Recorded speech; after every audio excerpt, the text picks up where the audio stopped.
First of all, I just want to address the issue that the Suzuki Baleno is making a noise when you drive or as you accelerate.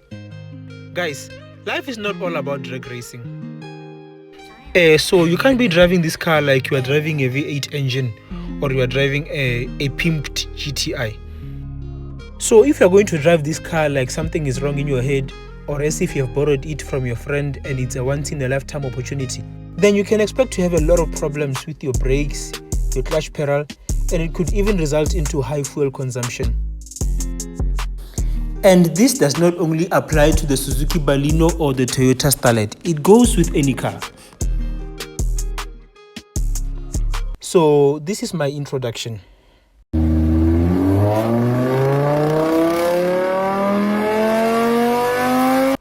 I have been living with this car for about 6 months and now turning 7, with about 8,000 to 9,000 kilometers. I bought it in April and I will tell the story later. So let us observe a practical example on how it responds as you press the accelerator. First, I'm going to drive it roughly and then gently. Roughly.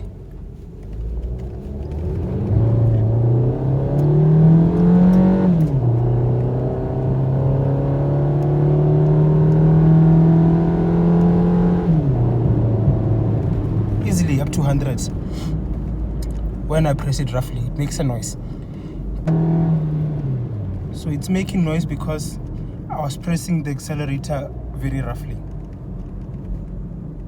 So let's see what happens when I press the accelerator gently. Going 20, 40,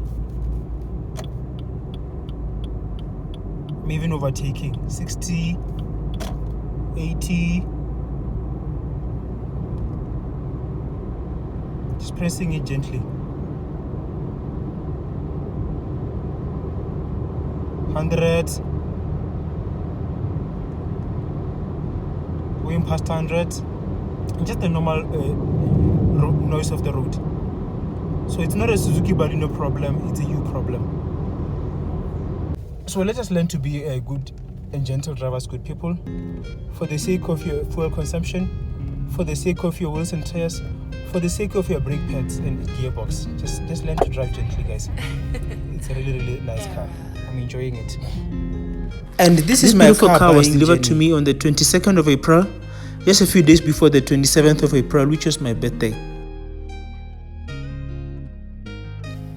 And obviously, so I had to wait until really needed a car to post it on social media to drive to and from work.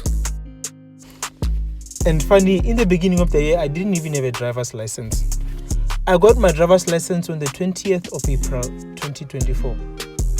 And immediately right after getting my driver's license, a temporary one, I took a taxi to BB Suzuki Zanin. I found this man who I've been following on TikTok, and I was assisted. Then I was given a different Suzuki Baleno to take it out on a test drive. We drove together and I was happy with it.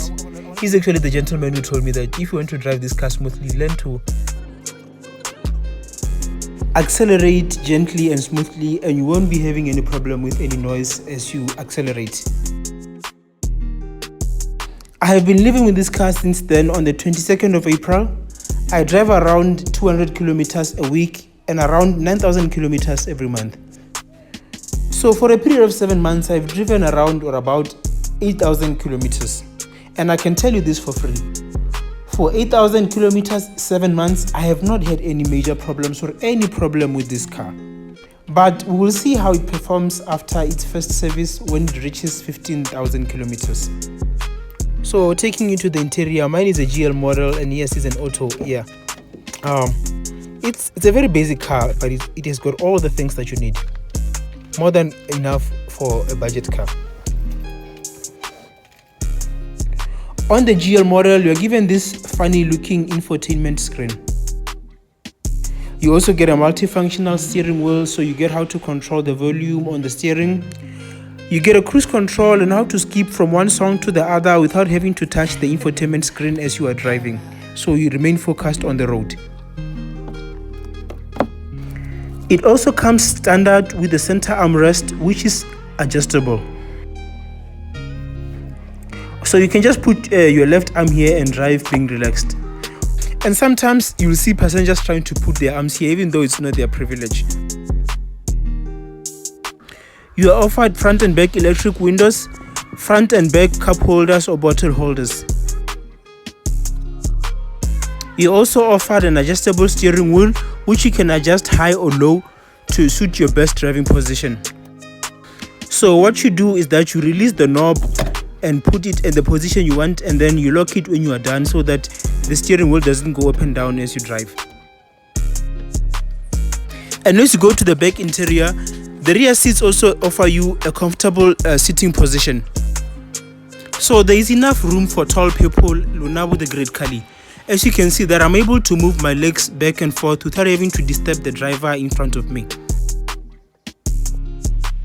For the rear passengers, you also offer 2 different USB sockets so that you can charge or plug your phone without having to disturb the driver. You are also offered rear aircon vents so that when I switch on my air conditioner, whether it be cold or hot, the back passengers are actually also accommodated. The boot space is enough, but please don't judge whatever you see here because I am a teacher, guys. I am a professional educator, and some of these things that you see here just need to be here all the times. The one thing I genuinely dislike about this car is the lack of the light in the back boot. It's really a nightmare when you have to unpack stuff during the night. Like there's no light at all, you have to use your cell phone. And in order to get that light in the back boot, you have to go for a GLX. But I kind of think it's the thing with all entry-level cars. They take away some of these little necessary things that you don't really think they matter until they do. But anyways, that is the only thing I don't like about the Suzuki Baleno. It's a nice ride.